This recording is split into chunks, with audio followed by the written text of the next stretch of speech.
Oi, gente, aqui é a professora Soraya Silva, da disciplina de Ciências, e hoje a nossa aula é sobre reprodução sexuada e assexuada em animais. Basicamente, existem duas maneiras dos animais se reproduzirem, e é através da reprodução sexuada e da assexuada.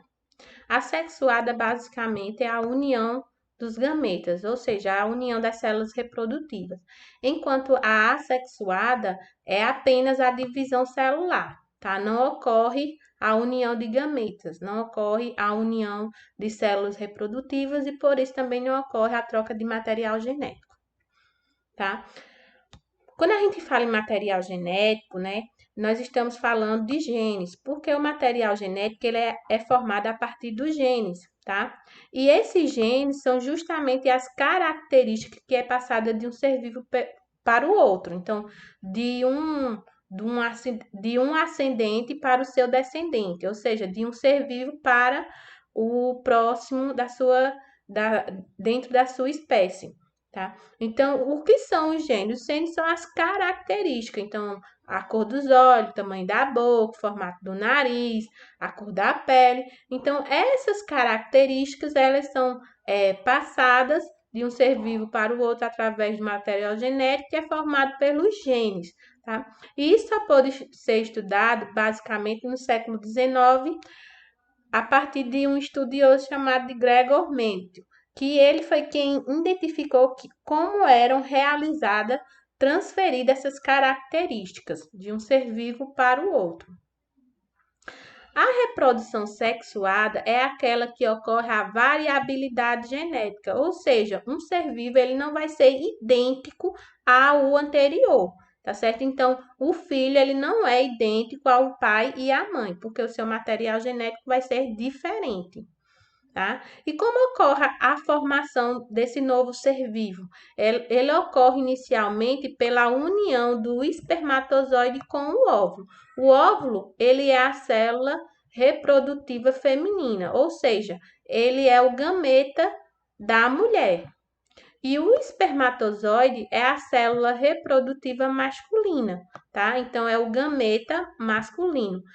A partir do momento que um espermatozoide ele fecunda o óvulo, esse óvulo não pode mais ser fecundado por outro espermatozoide, porque ocorre a blindagem desse óvulo. E aí ocorre o processo de fecundação. O processo de fecundação é o início de uma nova célula que se chama célula ovo ou zigoto, tá? A partir da formação do zigoto, nós temos aí o processo que se inicia de divisão celular ou a formação do embrião. Então, quando as células começam a se dividir, né, formando células idênticas, então nós temos a divisão celular. Essa divisão celular, ela pode acontecer de duas maneiras diferentes. Um processo de divisão celular é chamado de meiose e o outro, né? A meiose é quando o material genético ele é modificado, tá certo? Então, isso acontece basicamente quando ocorre nas células reprodutivas, tá? Então, a meiose, o material genético é modificado e ela ocorre no processo de reprodução, nas células do espermatozoide e do óvulo. Já a mitose, deixa eu escrever aqui, mitose. A mitose é o processo de reprodução que acontece no restante das células do nosso corpo. A mitose, que é um processo de divisão celular, ela acontece quando, por exemplo, a gente quer regenerar uma estrutura do corpo, por exemplo, quando o sangue ele quer fazer a cicatrização, né, do nosso, de algum corte. Então, a gente começa a dividir as células do corpo através de uma mitose, tá certo? Depois que a gente tem a formação do zigoto, que é a célula ovo, a célula inicial, onde ocorreu o processo de união entre o espermatozoide e o óvulo, nós temos a formação do embrião, que é quando o zigoto começa a se dividir em várias outras células. Essas células, quando ocorre esse processo de divisão, a gente chama de embrião.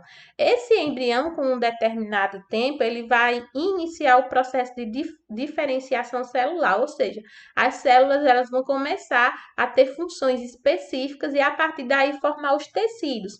Os tecidos, como o tecido nervoso, né, que vai formar o sistema nervoso. Então, o processo de diferenciação celular é quando a gente começa a ter células com funções específicas para formarem os tecidos, né? E os tecidos formarem os sistemas do organismo. Os sistemas, que pode ser o sistema nervoso, o sistema cardiovascular e assim por diante.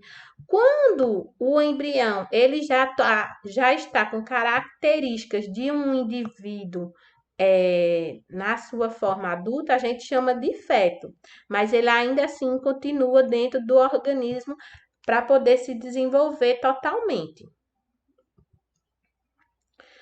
A fertilização ela pode ser interna, quando ocorre dentro do organismo dos animais, ou externa, quando é necessária a liberação das células reprodutivas em um meio aquoso, ou seja, no meio da água, para que não ocorra o processo de desidratação. Por quê? Porque as células reprodutivas, elas são muito sensíveis, então ela tem que ser jogada ou na água ou então em um meio muito úmido. O zigoto, o desenvolvimento do zigoto, ele pode ocorrer de três formas diferentes. Eles podem ser chamados de ovíparos, vivíparos ou ovovivíparos. Isso vai depender do tipo de onde o zigoto ele vai receber os nutrientes para se desenvolver. Se eles receberem os seus nutrientes para o seu desenvolvimento a partir do ovo, né, a partir da formação do ovo, então nós chamamos ele de ovíparos, como é o caso dos patos, por exemplo, ou da joaninha. Depois nós temos o desenvolvimento do zigoto através da barriga da mãe.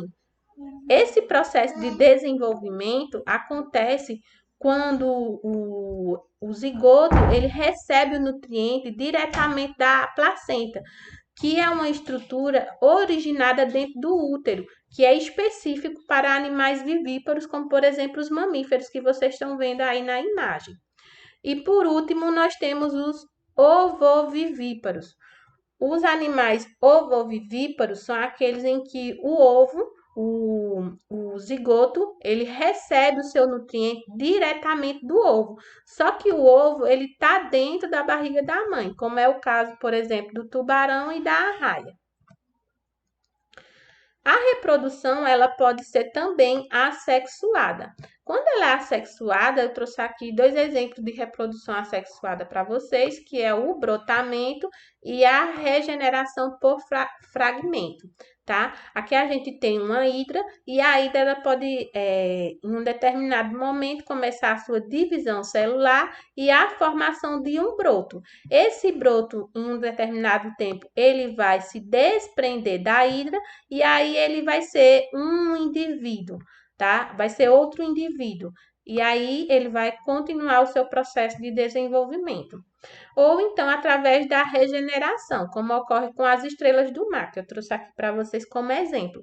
A estrela do mar, ela pode, por exemplo, por alguma ação mecânica, perder um braço, e aí ela pode regenerar esse braço, ou seja, formar um novo braço no seu corpo.